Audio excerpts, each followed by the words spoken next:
Bien, muy buenos días. Hoy es 10 de abril de 2014. Mi nombre es Miguel José Escobar Jiménez, abogado especialista en Derecho Penal. Bien, en otras oportunidades he tratado el tema del discovery o el descubrimiento probatorio en esta legislación procesal penal, la ley 906 del 2004. Me voy a referir en esta oportunidad concretamente a la sentencia 25920 del 21 de febrero de 2007, con ponencia del magistrado doctor Javier Zapata Ortiz, Sala de Casación Penal, en la cual se interpuso un recurso extraordinario de casación contra la sentencia del Tribunal de Bogotá, en la cual se condenó a 16 años por tentativa de homicidio agravado a dos hinchas del Santa Fe en un partido que se celebró en el estadio Nemesio Camacho del Campín para el 11 de mayo del 2005. Ahí fueron condenados Triviño y Bonilla como responsables. Inicialmente fueron llevados a juicio por un homicidio agravado, tentativa, bajo la causal de sevicia. Sin embargo, el tribunal modificó la condena de 16 años y les quitó el agravante del homicidio, de la tentativa de homicidio por las circunstancias de la sevicia. Pero bueno, lo importante de la sentencia, como vamos a analizar en esta conferencia, tiene tres tópicos los cuales marcan un hito especial en la jurisprudencia de la Corte Suprema de Justicia, porque a raíz de esta sentencia, que es una sentencia madre, una sentencia de columna vertebral del sistema penal acusatorio, sobre tres tópicos que son el del descubrimiento probatorio, el de la autenticidad o la forma como se acreditan los documentos públicos o privados en el juicio oral, y también el tema de la prueba de referencia, lo cual este último punto pues lo vamos a ampliar un poco más en otra conferencia que al respecto haga. Ya de todas maneras había hecho una exposición en relación con el tema del discovery o el descubrimiento probatorio, diciendo pues que pues este descubrimiento, que es del sistema angloamericano, el discovery,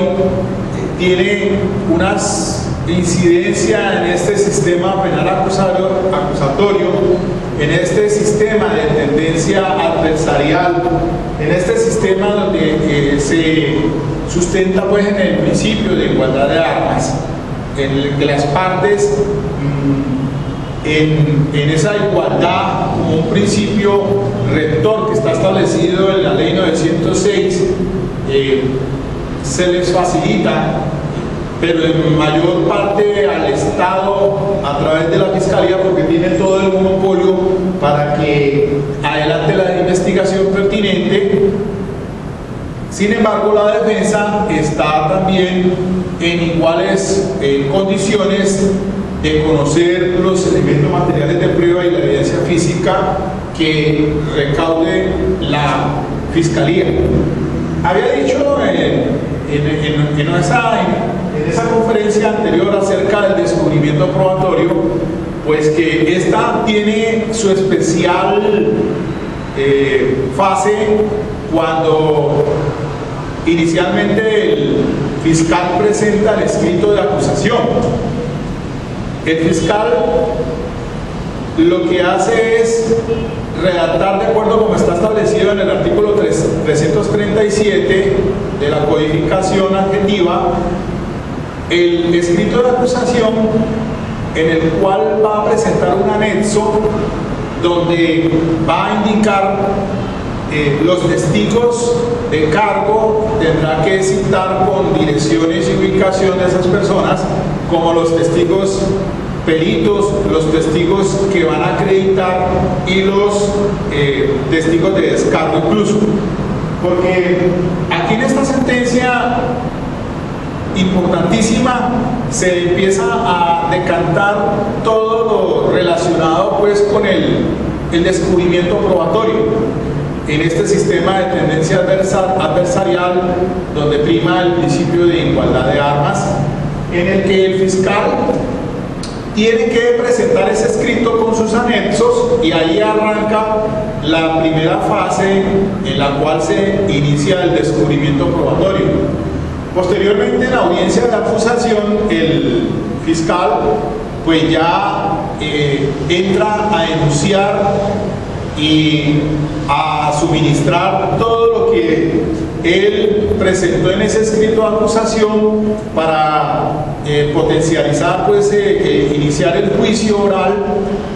tratando, de acuerdo como dice el artículo 336, llevar al convencimiento del juez más allá de toda duda razonable dentro de lo que se considera como probabilidad de verdad. Ese descubrimiento entonces se cumple en esa segunda fase, ya en la audiencia propiamente de acusación, de acuerdo como está establecido en el artículo 344 del Código de Procedimiento, y posteriormente en la audiencia preparatoria, que es la fase posterior a la acusación, en la cual pues también el fiscal debe hacer el descubrimiento. El juez de conocimiento es el que debe hacer que las partes hagan ese descubrimiento lo más completamente posible, y así está indicado en el artículo 344. Cuando la norma constitucional, el artículo 250, dice que el fiscal, cuando presenta el escrito de acusación, deberá suministrar todos los elementos materiales de prueba y la evidencia física en los cuales se soporta la acusación, y también está la obligación de presentar aquello que sea favorable al procesado. Eso obedece porque en este sistema, a diferencia de la ley 600 del 2000, en el que prima el principio de permanencia de prueba y de investigación integral, es decir, el fiscal teniendo ese monopolio, según la ley 600, de investigar tanto lo favorable como lo desfavorable, y teniendo en cuenta eso, el fiscal era el que tiene la carga procesal de presentar todos los elementos de prueba, tanto lo favorable como lo desfavorable. Obviamente que en este sistema, ya en la ley, refiriéndome a la 906, también se regula en el artículo 15 como principio de contradicción de que el fiscal debe entonces también suministrar todos los elementos materiales de prueba y los que sean favorables al procesado. De igual manera, el artículo 142 del numeral segundo señala que el fiscal está entonces en la obligación de suministrar. De paso, el artículo 125 señala que la defensa tiene derecho a conocer esos elementos materiales que presentan o que está descubriendo el fiscal. Entonces, se tienen en cuenta esas tres fases principales: cuando presenta el escrito de acusación, en la acusación y en la audiencia preparatoria.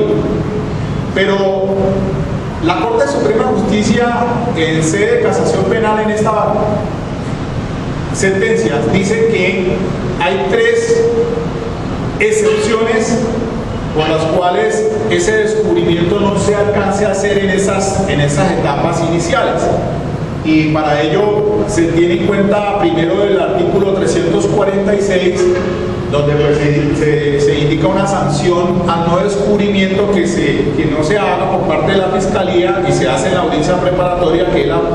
cuando se arranca con ese punto en el que se indica si el fiscal ha hecho el descubrimiento completo. por fuera de la sede, y si no ha sido completo, entonces aplica la sanción del artículo 346 por el no descubrimiento de esos elementos materiales de prueba que debió haber solicitado el defensor en la audiencia de acusación. Porque en esa audiencia de acusación, pues el fiscal, si bien lo que hace es enunciar, y con eso se completa ese descubrimiento sin necesidad de que lo exhiba o lo entregue. Eso es un plus. Incluso el artículo 344 hace referencia de que el defensor puede solicitar un elemento de material de prueba que de pronto no haya enunciado el fiscal y que él tenga conocimiento para que entonces haga el descubrimiento en ese tema puntual.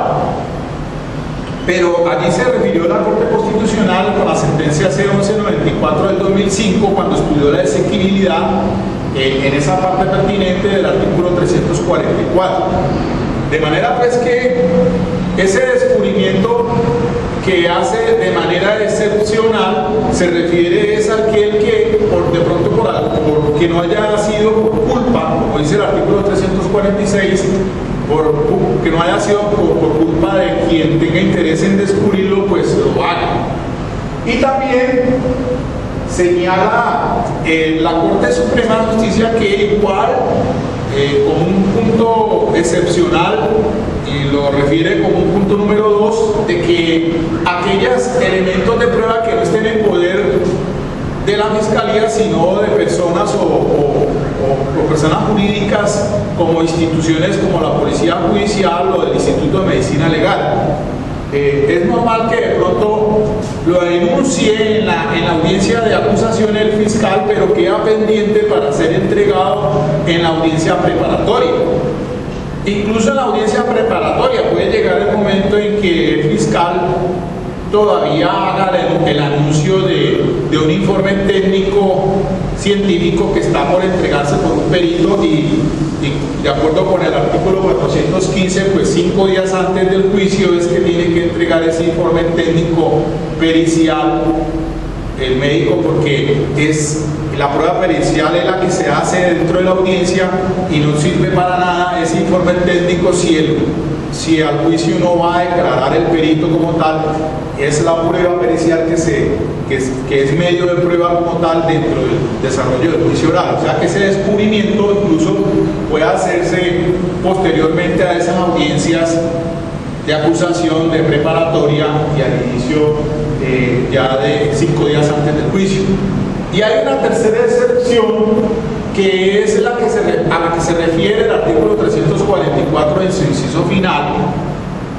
cuando dice que si iniciado el juicio oral alguna de las partes encuentra,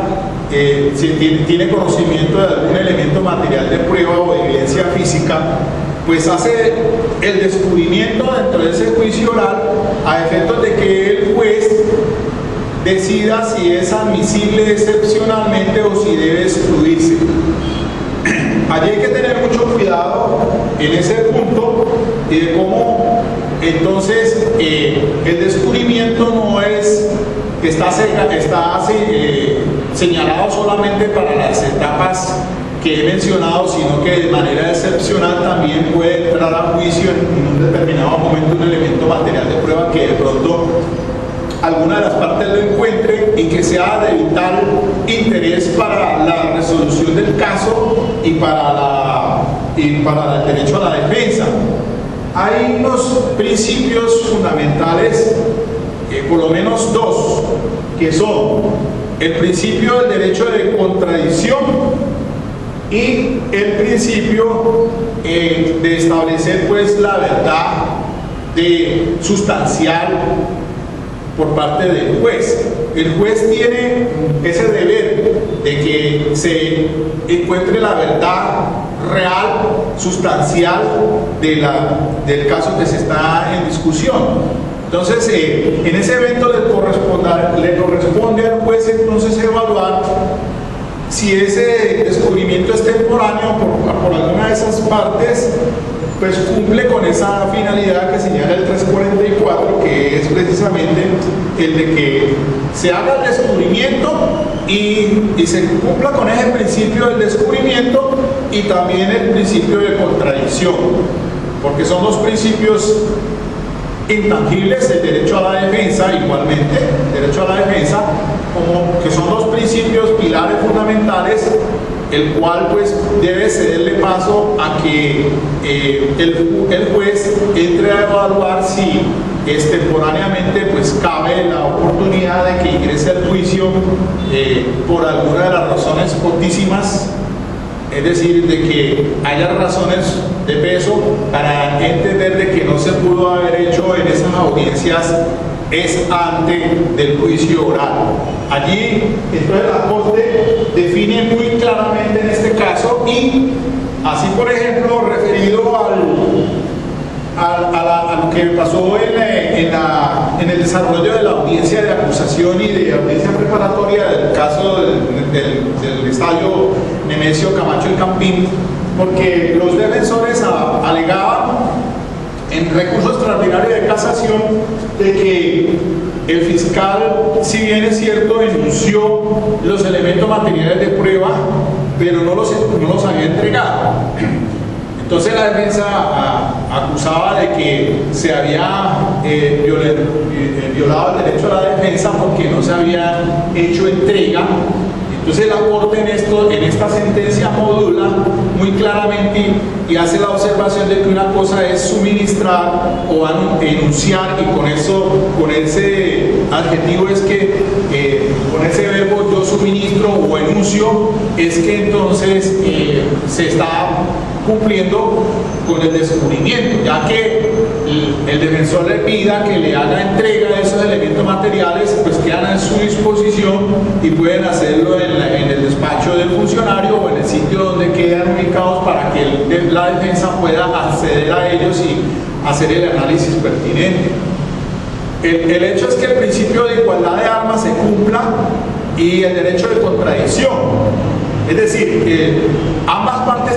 están en igualdad de posición y no nos pueden asaltar, no nos pueden salir a última hora violentando ese principio de igualdad de armas y el derecho de contradicción. Hay una situación entonces muy clara que indica la Corte Suprema de Justicia, y entonces me refería al asunto pues de que la defensa alegaba de que no se le habían entregado o se le habían suministrado unos videos donde aparecía los hechos, se habían grabado en el estadio Nemesio del Campín, y también habían otros videos de la policía, del RCN, medios de TV Noticias, así. Entonces esos videos pues eran copia del original. Sin embargo, pues ahí no se quebrantó la regla de la mejor evidencia, porque de todas maneras esos documentos, que así son señalados de acuerdo con el 425, tienen una presunción de autenticidad. Y ahora vamos a mirar ese tema puntualmente en cuanto a la autenticidad y la legalidad y lo que tiene que ver con cadena de custodia, que ese es el tema por el cual me centraré en esta conferencia hoy básicamente, pero quería hacer un preámbulo con esto del descubrimiento para captar mejor y comprender mejor esta importante sentencia de la Corte Suprema de Justicia. Entonces, antes de llegar a este segundo punto de autenticidad, decía pues que la defensa entonces había presentado pues como un primer recurso en relación con el recurso extraordinario de casación de que se había violentado el derecho a la defensa. Sin embargo, la defensa tenía en su poder, él por su cuenta había obtenido esos videos, esas grabaciones las tenía en su poder, y de tal manera pues que en la audiencia preparatoria, si bien es cierto hubo ciertas inconsistencias por esta figura del descubrimiento, de todas maneras el juez intercede y hace que las partes en igualdad de armas entonces recojan los elementos materiales de prueba que se había anunciado por parte de la Fiscalía. Entre esas una entrevista que le había hecho a uno de los detenidos, a uno de los procesados, y entonces esa entrevista la había solicitado el defensor y se la había entregado a la Fiscalía, pero eso fue lo único que solicitó. Entonces Ya después, los otros dos puntos en que se ataca en el recurso extraordinario de casación se refieren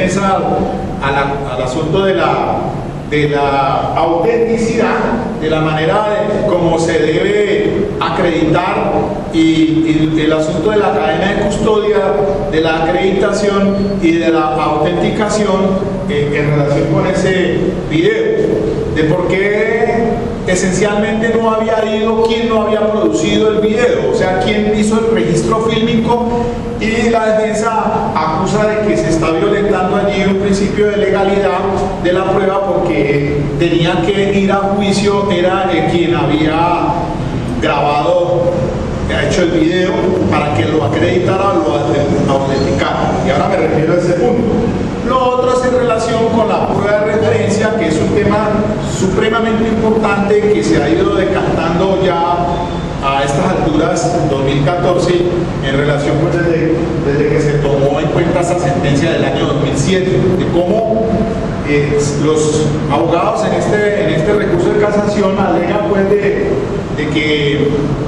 se quebranta el principio de la libre convicción o apreciación del medio de prueba porque los testigos habían hecho una declaración en relación con el video que se colocó en el juicio oral, y entonces iban explicando en relación con ese registro fílmico que se iba reproduciendo en el juicio oral, entonces eso lo calificaban como prueba de referencia.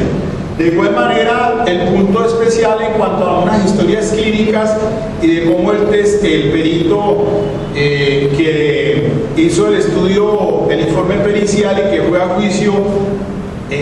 a efectos de pronunciarse acerca del informe técnico-científico, ese lo había sustentado con base en unas historias clínicas. Entonces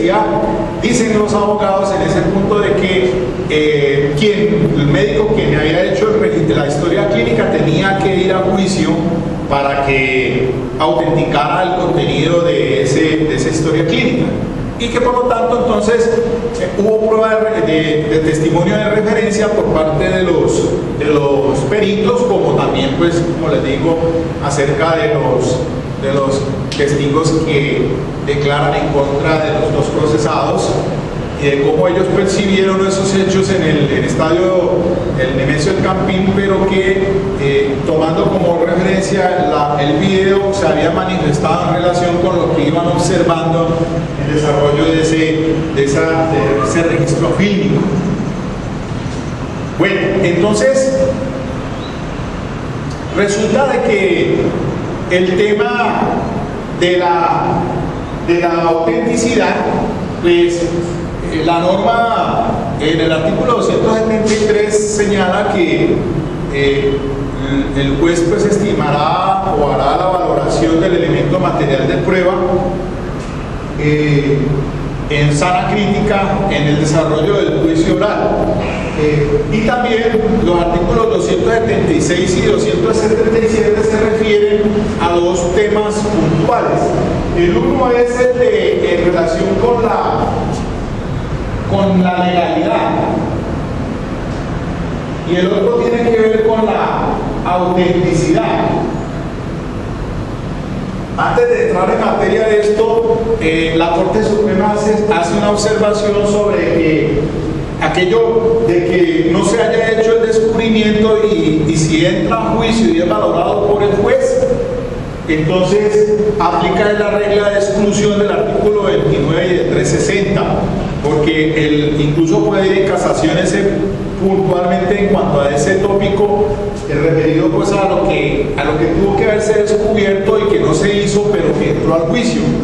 Entonces allí no hay nada en relaciones con autenticidad ni acreditación, sino de que no se descubrió pero que llegó al juicio y se valoró por el juez. Entonces aplica una regla de exclusión por aquello de que quebranta, de acuerdo con el 360, las reglas de aducción y de producción y de incorporación al juicio. Pero es muy diferente de lo que vamos a ver ahora en relación con estos dos temas de legalidad y de autenticidad. Resulta de que una cosa es una prueba ilegal y otra cosa es la prueba ilícita. Ya la Corte Suprema de Justicia se había referido en el famoso caso del Miti-Miti. Aquí pasó con un periodista de Cali y surge la sentencia del CU 159 del 2002 con ponencia del magistrado ponente del doctor Manuel José Cepeda. En esa providencia y también la sentencia C591, recordándome del año 2005, la doctora Clara Inés Vargas, en esas dos providencias justamente se trata del asunto de la prueba ilegal y de la prueba ilícita. Hay que recordar que la es prueba ilícita aquella que viola derechos fundamentales, el de la dignidad de la persona, es prueba aquella que se toma con violación de derechos fundamentales, por medio de torturas, por medio de delitos de lesa humanidad, quebrantando principios fundamentales constitucionales. Se dice que entonces esa prueba es ilícita, mientras que la prueba es ilegal cuando ella atenta pero en cuanto a las formas o el debido proceso de forma de producción, de aducción o de incorporación. Por ejemplo, el artículo 276 se refiere de que es ilegal aquel elemento material de prueba que se obtiene con violación de la Constitución política o de la ley. Entonces se refiere a la forma en que se produzca. Por ejemplo, podemos decir que si la Fiscalía hace o toma a través de la Policía Judicial un elemento material de prueba el cual tiene que tener una orden de un juez de control de garantías porque tiene una restricción a los derechos fundamentales, así sea, hay que clasificar también que es leve, mínima o gravísima. Entonces, de acuerdo con eso, la prueba es entonces ilegal porque no se hace quebrantándose esas formas del debido proceso. Cuando se refiere a ese punto, entonces la Corte Suprema de Justicia dice que no tiene nada que ver o no tiene una relación en cuanto a todo el elemento material de prueba que debe estar sujeto a cadena de custodia, a acreditación y a la autenticidad, porque eso no tiene nada que ver en relación con la legalidad de la prueba o la ilegalidad de la prueba, sino en materia del valor suasorio que se le debe dar a esa prueba. Es decir, si la prueba por violación de cadena de custodia o por autenticidad o por acreditación entra al juicio, no deviene en ilegal, ni debe ser excluida del proceso pidiéndosela de acuerdo pues con el 29 y el 360 de la ley 906, sino que debe solicitarse en su oportunidad que su valor suasorio está menguado por alguna de esas circunstancias. Diferente es que de pronto se alegue en dos oportunidades que son o bien en las audiencias preliminares se puede atacar el asunto de la autenticidad para que el elemento material de prueba no entre, o en la audiencia preparatoria. En la audiencia preparatoria se puede atacar el asunto de la autenticidad para que entonces no entre esa prueba documental como tal. Si es prueba documental auténtica o si es prueba documental privada, que tiene una connotación, porque el 426 pues señala en un catálogo cuáles son las pruebas documentales, y dentro de esas están las filmaciones que se hacen por parte de las autoridades de seguridad del Estado. Esas tienen el carácter de prueba, tiene una presunción de autenticidad porque se tiene la condición de un documento público. Entonces, si se guarda silencio sobre ella, pues se presume y entra al juicio como tal. Por eso entonces habría que atacar o bien sea en audiencias preliminares o bien puede ser entonces en la audiencia preparatoria. Y lo mismo sucede en cuanto a la legalidad o la ilicitud de la prueba, porque allí en ese tópico de la ilegalidad o la ilicitud de la prueba sí se le refiere es a la audiencia preparatoria como tal. Y resulta que es que en la audiencia preparatoria pues se puede oponerse porque no cumple con esos parámetros o porque la prueba si no puede ingresar al juicio porque es una prueba ilegal ilícita y aplica la regla de exclusión del artículo 29 por ser nula de plena derecho. Es nula de plena derecho la prueba que viole el debido proceso. Entonces, en ese aspecto hay que clarificar que en razón del tema de la autenticidad, lo que se entra a demostrar es que el elemento material de prueba vino de su origen. ¿De dónde viene ese elemento material de prueba? Y en este punto entonces se dice la Corte Suprema pues que el testigo de acreditación, quien recogió el elemento de prueba, es quien va a indicar en el juicio de cómo entonces se está ingresando al juicio oral, pero teniendo en cuenta pues la cadena de custodia y la acreditación, porque la autenticidad pues ahora miramos que es un asunto pues diferente. Entonces, el testigo de la acreditación es quien debe llegar al juicio y decir ese elemento material se recogió. En este caso del video del Campín y de los noticieros, pues son documentos públicos y allí ingresan al juicio a través de un testigo de acreditación, fue un intendente de la policía el que los había recogido. Dice la Corte entonces que así queda demostrada entonces su cadena de custodia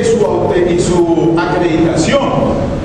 Ahora, la autenticidad es un tema en el que quien ofrece el elemento material de prueba tiene que demostrar de que lo que dice que es, se trata de eso. Entonces, cadena de custodia, normalmente la Fiscalía, pues a través de su policía judicial, toma todo en cadena de custodia y se acredita con ese testigo como tal, normalmente de la policía judicial. Llega a juicio y entonces ese testigo de acreditación pues va a demostrar de dónde proviene el elemento material de prueba. No es necesario que vaya pues el que hizo el registro fílmico para que demuestre pues la autenticidad. La autenticidad se demuestra es en cuanto a si se elaboró o no participó en ese elemento material de prueba. Ahora, una cosa es en cuanto a la procedencia y el origen, y otra cosa es el contenido. Porque sí, para eso existen los medios de probatorios para establecer crítica en relación con la autenticidad como tal, ya es decir, su contenido. Y eso tiene que someterse al conjunto de las pruebas en sana crítica por parte del juez, de si le da o no el valor, de si lo que está ahí contenido en el documento es auténtico o no es auténtico. Entonces, en el asunto de los videos, pues pasa normalmente que si son videos o registros fílmicos que son documentos públicos de la procedencia, si son del Estado, o por ejemplo pues que devienen de un registro tomado por la prensa, por la televisión, eso como tal tiene ya su autenticidad y como tal pues son documentos públicos. Pero si se refieren a los registros fílmicos que se hacen por particulares, ahí sí tiene que aplica también demostrar tanto cadena de custodia como acreditación. Ya la autenticidad es otro tema adicional en el cual pues se tendrá que decir si por los medios de, como indica los artículos 426 y siguientes de la ley 906, que la persona que va al juicio y contra la cual se aduce es la que va a autenticar y decir si eso que está allí en ese registro fílmico es lo que dice ser. Entonces, o a través también del mismo imputado, quien se le ofrece y dirá si realmente él autentica o no lo autentica, y lo mismo pasa con los documentos privados. Entonces, la Corte sí lo que deja en claro en esta sentencia es que el asunto de la cadena de custodia, de acreditación y la autenticidad no se refiere en ese tema de la ilegalidad de la prueba o su decreto. Si el juez en su debido momento en el juicio oral puede ser que se oponga a cualquiera de las partes diciendo de que se violó la cadena de custodia, que se violó, que no hay acreditación o que no hay autenticidad, entonces el juez lo que no lo rechaza por ilegal sino por su valor suasorio. Entonces simplemente el juez lo que hace es indicar que ese elemento material de prueba pues no cumple con los requisitos de que hablan pues, los artículos 276 y 277 y además su valoración probatoria de acuerdo con el 273 pues hará ese análisis desde ese punto de vista. Es trascendental que se tenga en cuenta la forma en cómo deben entonces acreditarse esos elementos materiales de prueba, de que tienen que ir con testigo de acreditación. La defensa, apoyado en su investigador, igual que el fiscal apoyado en sus investigadores, hacen su plan de metodología de investigación y plantean una teoría del caso. Cada uno entonces tiene las facultades y la norma adjetiva se los indica para que puedan recoger empíricamente incluso por la defensa, y solamente aquel que va a llevar ese elemento de prueba al juicio es el que tiene que demostrar su autenticidad o su originalidad. Si la defensa va a llevarlo, entonces tendrá que someterlo a cadena de custodia o por lo menos demostrar, como dice el artículo 277, que ese documento, ese elemento de prueba es lo que está él tratando de demostrar en el juicio oral. A las partes les toca demostrar que ese elemento material de prueba tiene, pues, está sometido a cadena de custodia, acreditación y de autenticidad. Eso es muy importante resaltar, y la sentencia en este punto es muy clara y dice pues entonces que no es necesario, la Corte Suprema retoma el punto de los videos porque que no era necesario que fuera quien había elaborado el registro fílmico para que dijera si él fue el que lo tomó o no lo tomó. Tiene una presunción de autenticidad, era necesario solamente a través de el testigo de acreditación, cadena de custodia y acreditación y demostrar su origen. Ya en cuanto a su contenido es otro asunto completamente diferente. Entonces, igualmente la Corte Suprema de Justicia dice que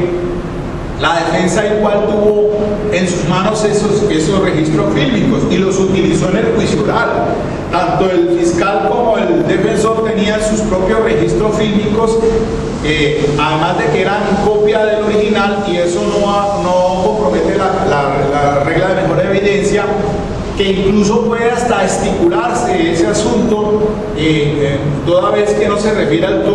tópico de la ilegalidad, sino es a la veracidad o al valor suasorio que tiene ese elemento material de prueba. De allí que la Corte entonces dice que el testigo de acreditación pues va a demostrar su procedencia o su origen o su originalidad, de dónde proviene. No en cuanto pues a si ese documento o ese elemento material de prueba tratar de decir si es auténtico porque se lo tomó o no lo registró. Ya eso es un asunto muy diferente, el cual pues entonces tendrá que demostrarle la contraparte, tratar de decir si no es auténtico, y para eso tiene otros medios de prueba. Lo mismo pasó entonces cuando se refieren al punto de la prueba de referencia. La prueba de referencia, que tiene una tarifa de valoración negativa, porque el artículo 381 dice que no se podrá dictar sentencia condenatoria única y exclusivamente en pruebas de referencia. Además, también bajo el principio de inmediación, el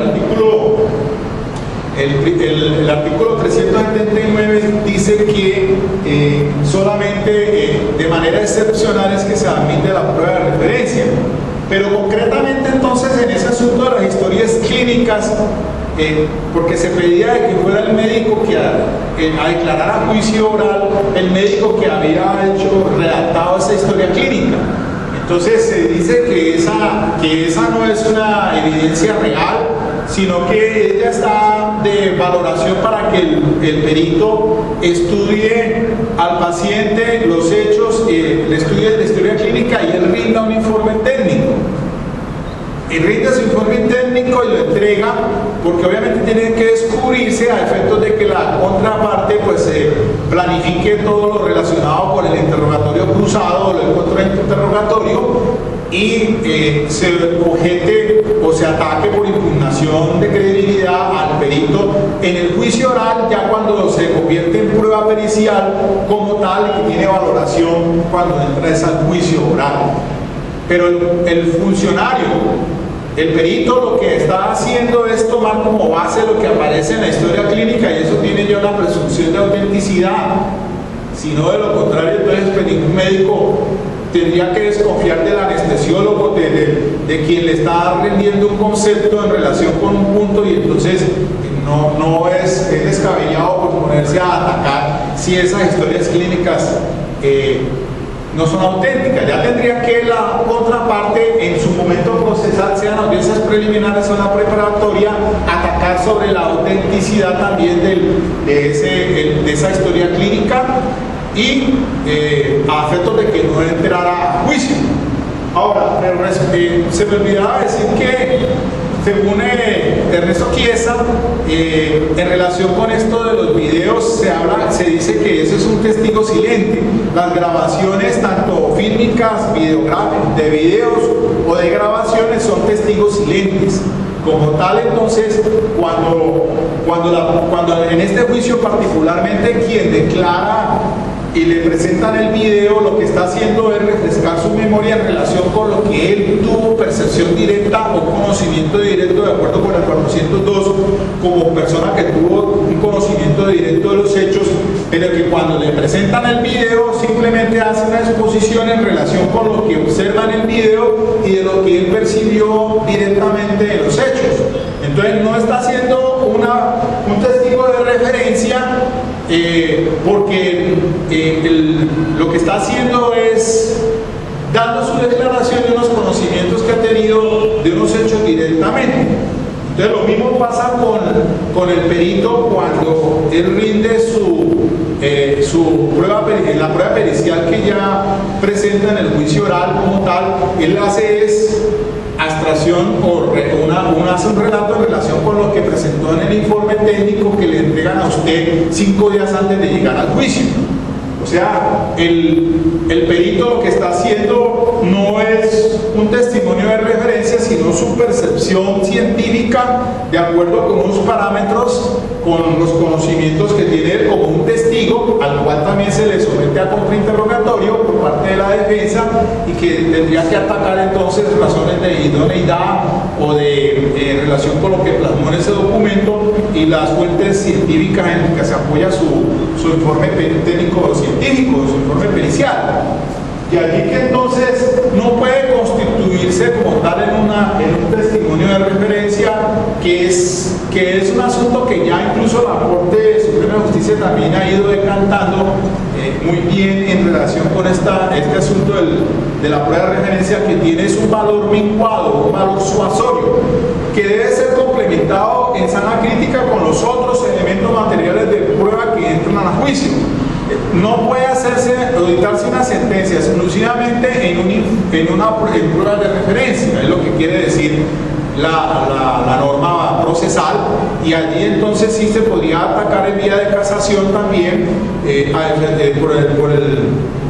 por violar el principio de omisión en relación pues con la apreciación que se tiene si el tribunal o el juez ha fallado solamente violando la tarifa legal negativa que tiene la prueba de referencia y que sustentó solamente su sentencia con base en esa prueba de referencia, en ese testimonio de referencia. Pero la Corte ha ido matizando e incluso establece ahí en el artículo 438, en esas excepciones cuando se refiere a eventos similares, que hay testigos que de pronto por X o Y razón no llegan al juicio porque fallecieron, o porque ya eventos similares lo compensan cuando la persona está amenazada y tiene que salir del país, o no vive aquí, vive en otra parte, entonces no se encuentra en ese lugar, y eso está plenamente comprobado. Entonces ahí sí pueden traer como un testimonio de referencia, que es un testimonio de oídas de lo que el otro dijo, y normalmente entra a través del policía judicial que hizo las investigaciones de campo. Pero obviamente que eso tiene que atacarse, ese testimonio de referencia, y lo dice la Corte, la defensa lo que tiene que hacer es atacar al momento del contrainterrogatorio, objetar esas preguntas para que no entren y no sean sujetos de valoración por parte del juez. Si entra un testigo de referencia, porque muchas veces se le pasa a los funcionarios judiciales, entonces la manera de atacar ese testimonio de referencia es con las objeciones a esas preguntas que el fiscal está haciendo y que se tratan sobre pura de referencia o testimonio de oídas de un tercero del cual pues yo no estoy en la imposibilidad de ejercer el derecho de contradicción. Eso hay que ser muy claros, por lo menos en la audiencia preparatoria, y oponernos a esos testigos que quiere la Fiscalía presentar como testimonios de referencia. Nos ha pasado en muchas ocasiones que de pronto el testigo de cargo no aparece, entonces diga el fiscal, dice, yo me reservo el derecho de presentar como testimonio de referencia a fulano y tal. Entonces, es muy claro que si no va a ir a juicio, tiene que quedar delimitado en esa misma audiencia preparatoria, porque la preparatoria es la que debe signar y marcar, poner el sello en relación con la pertinencia, admisibilidad de la utilidad de ese testimonio que va a llegar a juicio. ¿Y para qué es que va a llevar a juicio? Entonces, por eso es que he dicho en otras conferencias que la audiencia preparatoria es neural, es la columna vertebral, es el vértice de lo que se le va a llegar a juicio, que es fundamental que uno lleve un cuadro, hacer un cuadro incluso porque cuando ya se está en juicio muchas veces ya no se recuerda qué fue lo que pasó en la preparatoria, y si usted no tiene claro que ese testigo por qué razón está siendo interrogado por el fiscal, si es para testigo de cargo de referencia, entonces ni siquiera alcance a oponerse. De manera pues que me parece importantísimo este tema, y por eso traje en la colación la sentencia 25920 del 21 de febrero del 2007 del doctor Javier Zapata Ortiz, la cual es una sentencia que marca puntualmente los temas del descubrimiento probatorio, el de cadena de custodia, legalidad del elemento material de prueba y también el asunto de la prueba de referencia, que en otra conferencia me voy a explayar mejor en relación con este punto de la prueba de referencia con casuística para que la entendamos mucho mejor. Y más ahora que entró en vigencia la ley 1652 del año pasado, del 2013, en la que se pretende que se adiciona el artículo 438 como prueba de referencia esas entrevistas forenses que hacen los psicólogos del CTI. De manera que aquí hay que tener mucho cuidado, porque ya no solamente en el desarrollo jurisprudencial doctrinario, sino que también de manera del legislador es el que ha hecho pues, o le ha dado pisos de legalidad para que en estos casos de delitos sexuales no se revitimicen a los menores, sino que entre como un testigo principal el entrevistador, el psicólogo forense especialista en esa materia, con psicología forense, con preparación en psicología forense, y que para eso pues ha dado un plazo especial la ley para que la fiscalía pues se adapte a ese punto de que no se revictimice más a los menores en el juicio, sometiéndolos en cámara Gesell, sino que entonces, junto con ese entrevistador, entren con otros testimonios, ya sea el de papá, la mamá, el del vecino, el de que sea, y con el perito y con el estudio pericial y el informe técnico psicológico, etcétera, etcétera. Hará en sana crítica entonces una evaluación el juez de conocimiento. Yo realmente no estoy muy de acuerdo con esa ley 1652, porque realmente en estas condiciones muchas veces los menores están en condiciones de llevarse a juicio y hacerse el interrogatorio, pues no es perfectamente cruzado, pero sí un interrogatorio en el que se pueda conocer mejor en esa evaluación que se hace directamente bajo el principio de inmediación y de contradicción, de oralidad y de publicidad, porque es el juez el que debe evaluar esa situación en cuanto a estos casos tratándose de delitos sexuales. Bueno, dejo hasta aquí el tema hoy, espero que esto les sirva de punto de referencia. Recuerden, el tema es necesario que se revise esta sentencia, la tengan de cabecera, la 25920 del 2007, porque regula estos tres tópicos principales en el sistema penal acusatorio de tendencia adversarial bajo los principios de igualdad de armas. Muchas gracias.